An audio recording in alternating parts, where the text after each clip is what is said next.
See what I wanted. That's okay. Is a big, big thank you to this club. It's the first time I've publicly been able to say that, for the support in the construction of this outdoor classroom, which is absolutely essentially needed.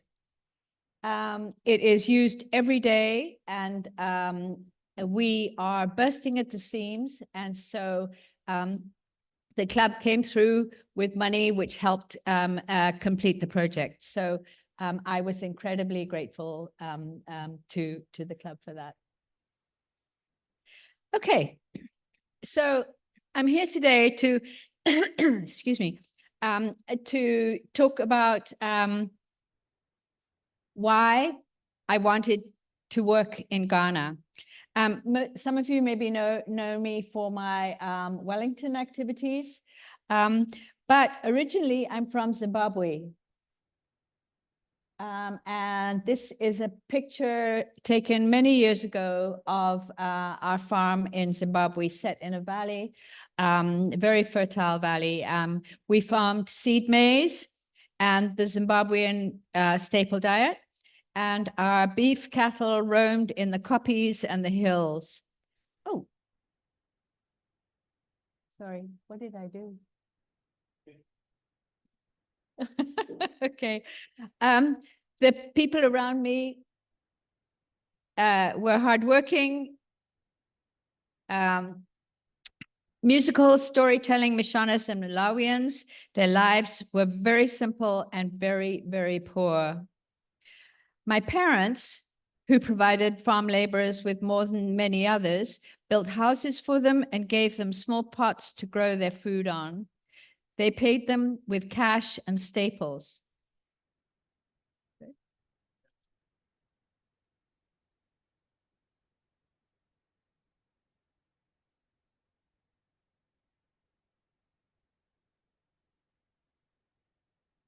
I'm just going to keep on going, and my fine friend here will sort it out very soon. Many of the farm children happily ran around in hand-me-downs or little else. Their very small, overcrowded school was, that's the last one. Their very small, overcrowded school was a daily trek of 12 kilometers to get to in the next farm. The sparse farm store was on a third farm and composed in the opposite direction, and the small clinic was way up in a hill far off. They had no form of transportation. Okay, so just going back a little bit, this is my kids when they were teenagers at the farm. And they were standing on what we used to call in Zimbabwe a koppie, which is a rocky hill. So you could see the fields below. And these are some of the kids, hand-me-down clothing. And the children and the farm people had no form of transportation, and the family ate once a day after their father returned from the fields. In comparison, I was driven to school, I had plenty to eat, and I lived a beautiful life. And I started to question the inequities of this life. I've lived and worked in Europe and South Africa, in Southeast Asia, and finally arrived. I'm not going to go through that all because Andy just told you all about it in his introduction. Anyway, I arrived in the county 30 years ago and have loved living here. It's the longest place I've ever lived. But throughout all those years, the inequity, discomfort was brewing within me. So when I turned 60, I decided to give back and returned every January after closing my clay studio in Bloomfield so I could head back to Africa. The Zimbabwean deja vu memory was powerful. Okay, and so this is Atorkor. As Andy said, it is a remote, poverty-stricken village in Ghana. 90% youth unemployment as the kids left school at the age of 11. Their fishing parents, oh shit, oh, sorry, excuse me. Sorry, whoop, there we go. Their fishing, sorry, I have to pay attention with that. Their fishing parents were penniless as the local fishing industry had been decimated by offshore trawlers and just get a full school. We can go on, yeah? Go ahead. Yeah. Okay. Oh my gosh, it's gone like that. Why don't I do this? You can keep. That's great. Can you take me back a little bit? Okay, sorry about all the shenanigans here. So it was the parents who, perfect. Okay, one more, yep, one more. So this is how the fishermen would pull in the fish. But the catches were very small. The women and the wives and the mothers were the fish processors, but often had nothing to process. There was a desperate need for education, and I started to dream. Maybe there was a way, a school, an education could make a difference. This was a young girl I met when I first went to Ghana. And I gave a book to her, and she called all the village children to sit around, and she could not read, but she read the book. And you can see the kids' faces. They were absolutely fascinated by what was going on. I was able to build a school with the funds raised in PEC and support of an amazing family foundation to the tune of $250,000. And this Rotary Club, as you know, generously raised $50,000 for equipment and supplies and a much needed water tower. There is a plaque right in the main part of the school acknowledging this.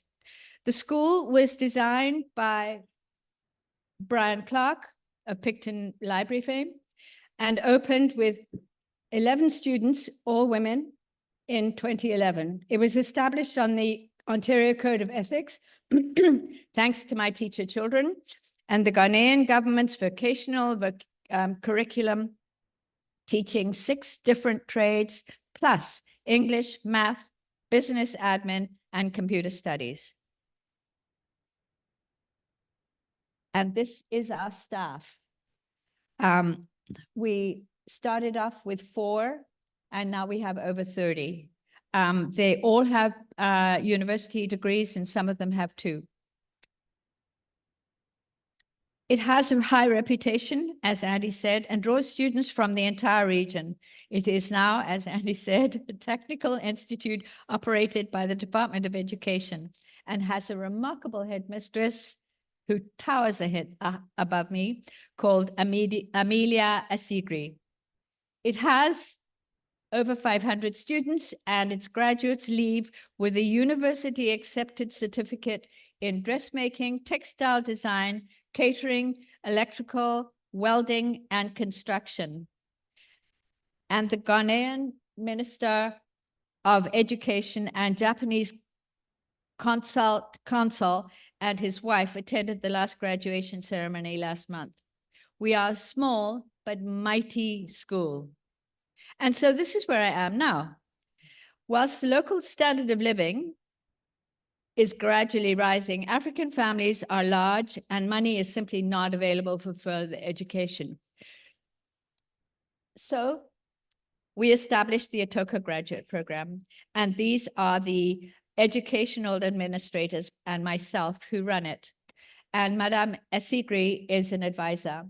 It is funded by donors like you and participating students who repay a percentage of their grant after they have graduated. The AGP assists graduates to further their education, whether to university, a college of education, nursing, or some other postgraduate institution. And many of them then return back to our community as teachers and business owners. The program pays the academic fees of the student wishing to further their education.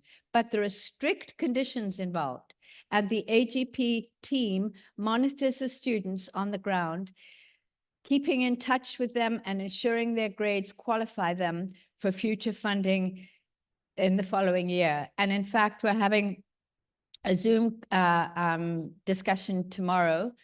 So I'm glad I'm talking to you today. And here are a few of the students. Let me go from left to right.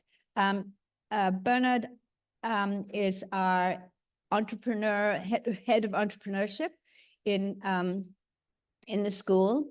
Sept is the past headmaster of the elementary school. He was there for 35, 40 years, I think. There's me. And there is Godwin Ajololo, who is the head of the textile department.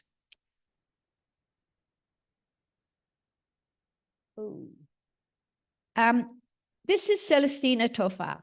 She is sponsored by a young woman in Wellington, 22 years old only. Celestina is in her final year of fashion design and wishing to return to Atorkor to work at the school. She's dedicated and determined, and she's an incredible young woman, actually. And she has now just been making for her lecturers at the university, she has been making clothes for them and assisting in the lectures because she's so qualified.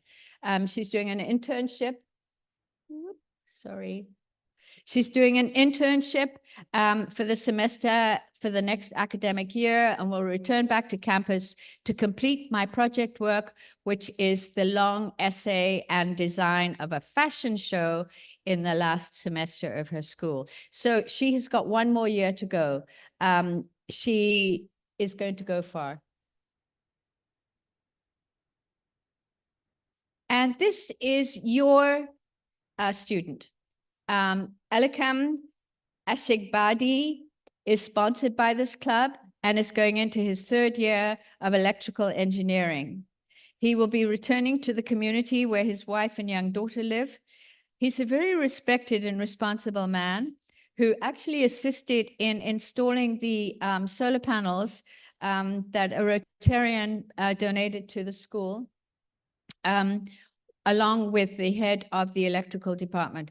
This young man is going to go far. He will return to the community, but he will set up an electrical business, and in that he will take apprentices from the school to work in. So you really have sponsored a young man who is incredibly grateful, but he is going places, and he has got he's a very, very fine young man. And this is Deborah Nayatwami. She is first-year student in catering and hospitality, a wonderful, smart, together young woman. And I just want to read you a little bit of what she said about her first year. She said, I made some new friends, which in turn have turned into a study group, and we hang out and have discussions after school, and sometimes on the weekend catch up with topics within the week. The accommodation is good, and my roommates are now behaving themselves a bit, which makes me closer to them than I was at the beginning. The only problem I got is with the accommodation, as that the school declared that only level 1 students, that's first-year students, are allowed to stay in the school hostel. So now I'm done, and I have to find accommodation outside the school, and it's ridiculously expensive. She actually uses the word ridiculously expensive. The least accommodation costs, and I've translated it to 425 Canadian dollars. That's for the year. And so what did she do? She's now on vacation. She's gone back to her own job, her old job, and she's working double shifts in the kitchen of the Eco Lodge where I found her for this program. So she is being sponsored by actually a club member, Libby. And so it's also, this is a young woman who is, she's on her way. She's gonna go places. Okay, so this is Raphael. Raphael is also sponsored by a club member and his wife, Randy. He's just completed his first year in musical education. He is an incredibly talented young man. Somebody loaned him a viola, and so now he is practicing his viola at any point that he can.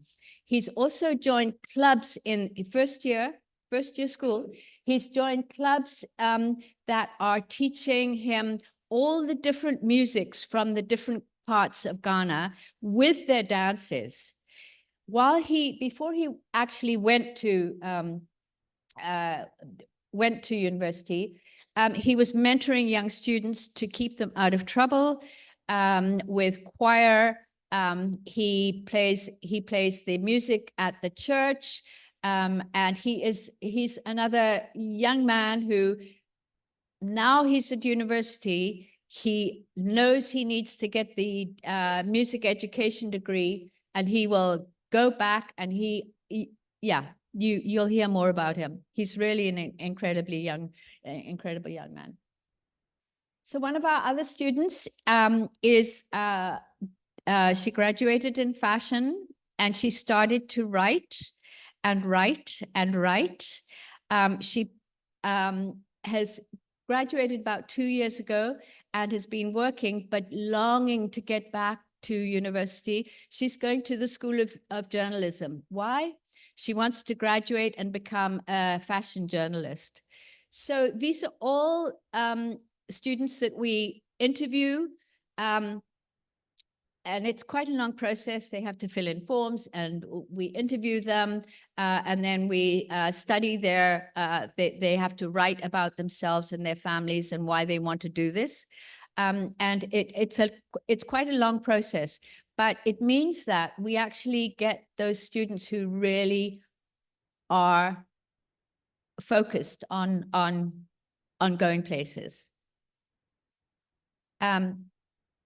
And this is Faith Kwaishibi.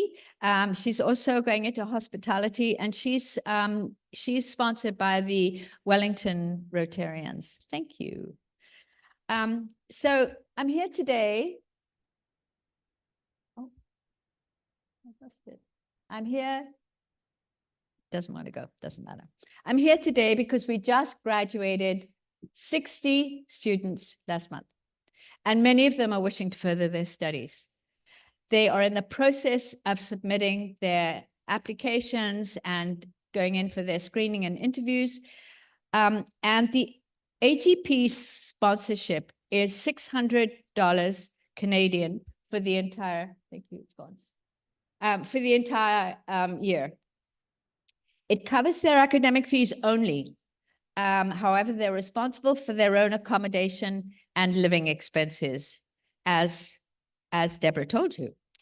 The club has already committed to one more student for the education of 2025. And I'm very grateful for that. So thank you very much for doing that. I'm also very grateful to the individual club members who are currently, thank you, perfect, who are currently sponsoring students. So that's terrific. And now I'm hoping other club members might be interested in following their lead in sponsoring their own ATI graduate for 2025. The sponsorship changes a young person's life, as I've just described. It gives them a future, but most of all, it gives them hope. And the school anthem actually says, "We are the hope for the future. We will shine, shine, shine," and they will. So thank you for listening. Sorry about the glitches, mostly my fault. And I'm happy to answer any questions.